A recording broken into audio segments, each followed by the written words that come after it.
Welcome back, deep divers. Today, we're diving into a classic in the world of self-improvement, Yeah, Napoleon Hill's Think and Grow Rich. right. This book has been, a mainstay for those seeking success for decades. Sure. But what makes it so compelling? Well, it claims to offer this roadmap to riches, Okay. and it's drawn from the wisdom of Andrew Carnegie himself. Oh, wow. Carnegie, a titan of industry, challenged Hill to spend 20 years Oh, wow. deciphering the success formula from hundreds of successful Americans. Hmm. So really, it's built on this vast amount of experience and wisdom. And Carnegie believed this magic formula was so powerful that it should be taught in every school. Absolutely. Imagine that, Think and Grow Rich, Right. as required reading. Yeah. But before we get ahead of ourselves, let's start with something that really struck me. Yeah. The 50-cent lesson in persistence. Ah, yes, the story of the young girl who desperately wants molasses. Yes. Hill uses this anecdote to illustrate the power of unwavering desire and the girl's refusal to take no for an answer, Yeah. even when the store owner initially turns her down, is a testament to her commitment. It's incredible. It really is. Yeah. And this encounter leaves a lasting impact on a salesman named Darby, who credits this experience with his later success. Wow, it's a powerful example of how persistence can pay off even when faced with initial setbacks. It is. This got me thinking, Yeah, how often do we give up on our goals too easily? that's a great question. Do we lack that same tenacity when things get tough? Right. It seems like a simple story, but there's a deep lesson there about the importance of sticking with your goals even when you face resistance. It is a simple story, Yeah. but it's so profound. Right. And, Hill doesn't stop there. Okay. He goes on to emphasize the importance of visualizing riches, of daring to dream big, Yeah. particularly in the context of his time in the post-Great Depression era. Okay. He felt that this period presented a unique opportunity for what he called practical dreamers. So not just pie-in-the-sky dreamers, but those who pair their ambitions with action. Exactly. He provides compelling examples. The Wright brothers, who dared to dream of flight. Marconi, who envisioned a world connected by wireless communication. Wow. He even cites President Roosevelt's Tennessee Valley Authority project, a testament to the power of bold dreams translated into reality. It's interesting how he connects those big ideas Right. to very concrete things. Absolutely, because these weren't just dreamers. Right. They were doers who understood the importance of turning aspirations into tangible outcomes. I see, yeah. It's about bridging that gap between vision and action.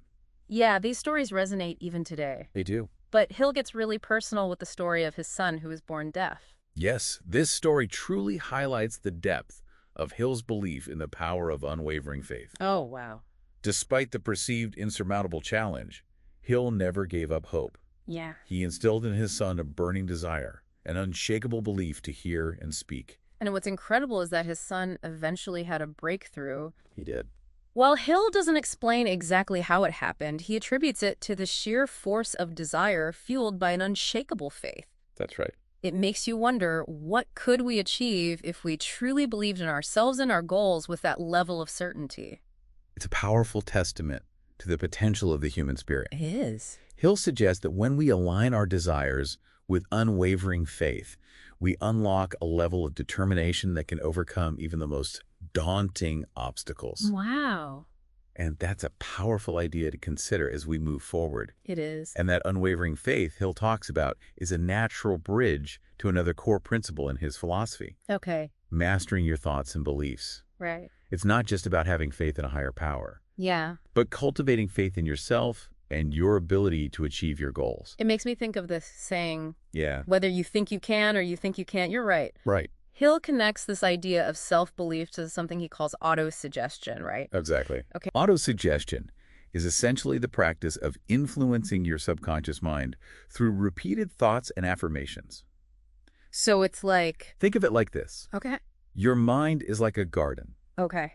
If you keep planting seeds of doubt and negativity, Right.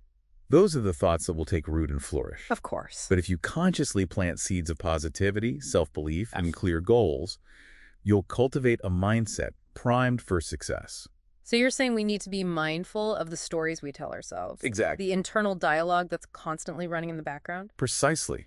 Hill even provides a self-confidence formula in the book, Oh. a series of affirmations designed to reprogram the subconscious mind. Okay. One line that stands out is, I am now and will always be a master of my emotions. Wow. He encourages readers to not only memorize these affirmations, Right. but to embody them fully. So really live it. Yeah, exactly. It's easy to dismiss this as just positive thinking. Right, yeah, But Hill backs it up with some pretty stark examples. he does. The story of Joseph Grant comes to mind. Yeah. A bank official driven to a mental breakdown fueled by guilt and fear. Yeah, that's A powerful illustration of the potential consequences of negative self-suggestion. it's a really sad story, too, It is. because Grant essentially bombarded his subconscious with such intense negativity that it manifested physically, Oh, wow. leading to what doctors label as mental suicide. It's a chilling reminder of the power our thoughts have over our well-being. Absolutely. But on the flip side, Yeah, Hill also highlights those who harness the power of belief to achieve extraordinary things. right. He points to Mahatma Gandhi as a prime example of faith in action. Gandhi is a fascinating case study. Yeah. Hill argues that Gandhi's unwavering faith in his vision for India's independence, Right. coupled with his ability to inspire millions to share that belief, Right. was a force more powerful than any army. It's a bold claim saying that faith alone could dismantle an empire. It is. Do you think Hill might be overstating the case a bit here? It's certainly a provocative statement, Yeah. but Hill isn't just talking about faith in a religious sense. Right. He's highlighting the power of a collective belief, a shared vision that unites and empowers individuals to work towards a common goal. Oh, interesting. He saw Gandhi's movement as a testament to this principle. So it's about the power of a shared vision. Exactly. And this wasn't just some abstract philosophical concept for Hill. No, not at all. He saw it having direct implications for the business world. Absolutely. Okay. He argued that traditional business models built on force and fear were outdated. Interesting. Instead, he envisioned a future where leaders inspired their teams through shared purpose and mutual trust, much like Gandhi did with his followers. That's a pretty radical idea, especially for that time period. It was a different time. Yeah. But Hill was a visionary. Right. He was always looking ahead. But Hill believed that true success wasn't just about amassing wealth. Exactly. It was about aligning your goals with something meaningful, something that could empower others. Precisely. And he illustrates this idea beautifully in one of the most compelling stories from the book, the story of Charles M. Schwab and the formation of U.S. Steel. Schwab had this grand vision of consolidating the fragmented steel market under one giant corporation, U.S. Steel. Okay. To make this dream a reality, he knew he needed the backing of the most powerful financier of his time, Right. J.P. Morgan. So how did he do it? Did he just walk into Morgan's office and pitch him the idea? Well, he definitely had a grand pitch, but it wasn't just about charisma. Okay.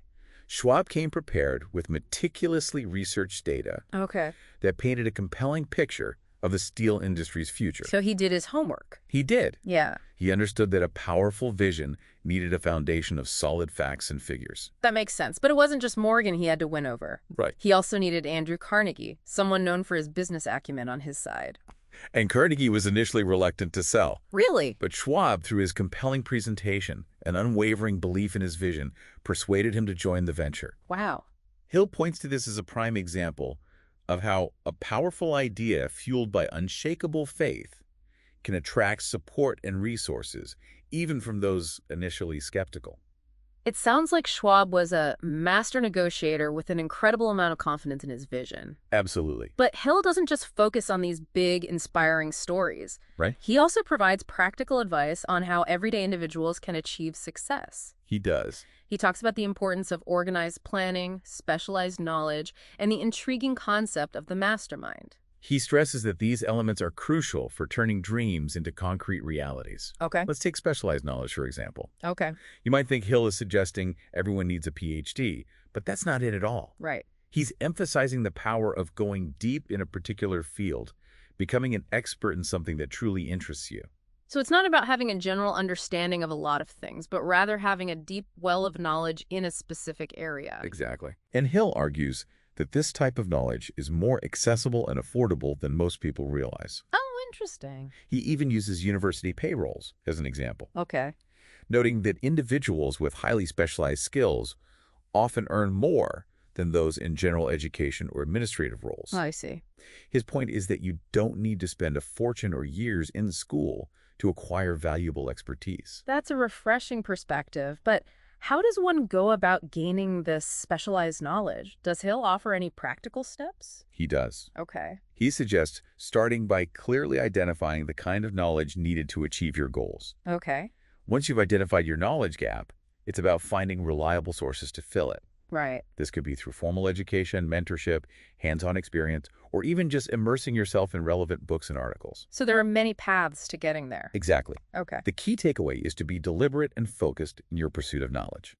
It reminds me of that saying, knowledge is power. But Hill seems to be saying it's not just any knowledge, it's focused, intentional learning that truly gives you an edge. Absolutely. He provides some really compelling examples of this in action. Yeah. I'm thinking of the woman who created a personal service sales plan to help her son land his dream job.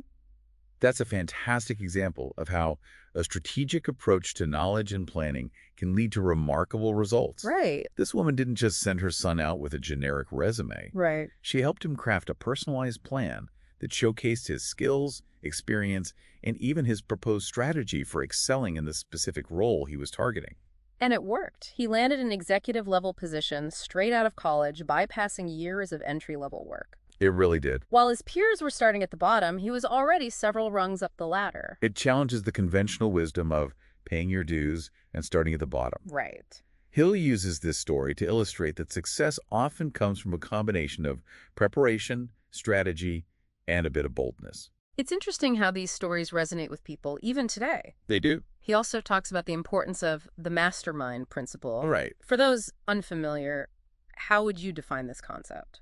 Think of it as a strategic alliance of like-minded individuals who come together to support and elevate one another. Okay. It's about harnessing the power of collective intelligence, Yeah. where the combined knowledge and energy of the group amplify the potential of each individual member. So it's greater than the sum of its parts. Exactly. Okay. Hill himself attributed much of his success to his own invisible counselors, Really? a group of historical figures he admired and from whom he sought inspiration. It's almost as if he created a virtual mastermind group by tapping into the wisdom of these great minds. It's a fascinating concept, It is. and it speaks to the power of surrounding yourself with individuals who inspire and challenge you to be your best. But Hill's philosophy isn't all about positive thinking and grand visions. That's true. He also delves into the darker side of human experience, exploring the fears that can hold us back. He dedicates an entire chapter to dissecting what he calls the 6 basic fears. Wow. Fear of poverty, criticism, ill health, loss of love, old age, and death. He doesn't shy away from these fears. He doesn't. He confronts them head on. He does, and he does so with empathy and understanding. Right. He acknowledges that these fears are a natural part of the human experience, Yeah. but he also emphasizes that we don't have to be ruled by them. Oh. We have the power to choose how we respond. For each fear, he offers concrete strategies for mitigating its impact, from cultivating a mindset of abundance to practicing self-compassion in the face of criticism. He provides practical tools and techniques to help readers navigate these challenges. And he stresses that the key to conquering these fears is not to ignore them, but to confront them head on and make a conscious decision to move forward despite them. It's about acknowledging those fears and then choosing to act in spite of them. This all leads to his point that the ultimate antidote to fear-induced worry and indecision is decision. Making a decision breaks the cycle of worry and allows you to take action. Once you've made a decision, you empower yourself to take action and navigate challenges with greater courage and resilience. It's about stepping into that power and taking control of your destiny. That's such a powerful message and one that resonates deeply. It's a reminder that we have more control over our thoughts and emotions than we often realize. This brings us to one of the most profound takeaways from Think and Grow Rich, the idea that the only real difference between those who achieve great wealth and those who work for them is the ability to control one's own mind. It's a powerful concept. Hill challenges us to ask ourselves, Yeah. are we in control of our thoughts and beliefs, or are they controlling us? That's the question, isn't it? It is. Are you shaping your destiny, or are you letting your fears and limiting beliefs dictate your path? Think and Grow Rich is more than just a roadmap to financial success. It's a guide to unlocking your full potential, to living a life of purpose and intention. It's about understanding the power of your thoughts, cultivating unshakable belief in yourself, and taking consistent action towards your goals. It's about creating the life you truly desire. So as we wrap up this deep dive into Napoleon Hill's Think and Grow Rich, Yeah. we want to thank you for joining us. It's been